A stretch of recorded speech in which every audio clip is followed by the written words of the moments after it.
Do you want this? As a first-time mom, there were a few things that Melissa Munding was worried about when her son Monty came along. Being he's not the best eater, I want to get as much nutrition in him as I can. So I try to get protein and veggies.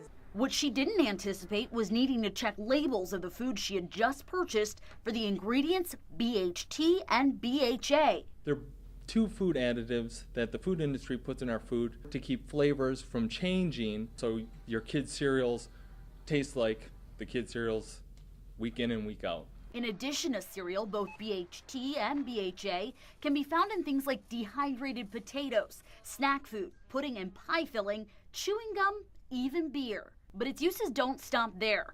The chemicals are also for preserving cosmetics and are in both petroleum and rubber products. I never thought about that particular chemical being in tires. But before you head to the pantry and start tossing things in the trash, ProMedica dietitian Nathan Drendel says along with the bad, both chemicals are shown to have at least one benefit. It works as an antioxidant in the human body. There have been studies that show it possibly could cause cancer, and those studies also show they cause cancer in parts of rats that humans don't even have. The research is mixed. While officials at the Food and Drug Administration say BHA is, quote, generally recognized to be safe, it's only been approved at certain levels depending on the product. It's almost impossible to not have some chemicals in there, but I'm definitely going to look out more and see exactly what's in its foods. Evidence on BHT, though, is a little less alarming, and despite being structurally similar, the International Agency for Research on Cancer found there is no conclusive evidence that BHT can cause cancer.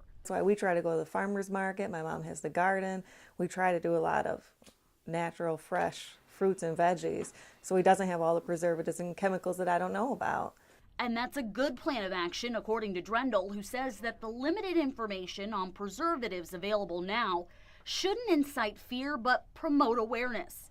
When people do start focusing on their food, which makes me happy, when people start learning about nutrition, learning about what's in their food, when they do start focusing on these certain substances, they typically will eat more nutritiously. They will eat more lean proteins, fruits and vegetables, things like that. Things that we should be eating, less processed. Something that may cost you more at the grocery store, and the reason why Melissa Munding makes some of her son's food. It started with him, and now I do it for my nephew, but just to get rid of all the chemicals, so I know exactly what's in there. It takes a lot of time to make it, but then I know exactly what the babies are eating.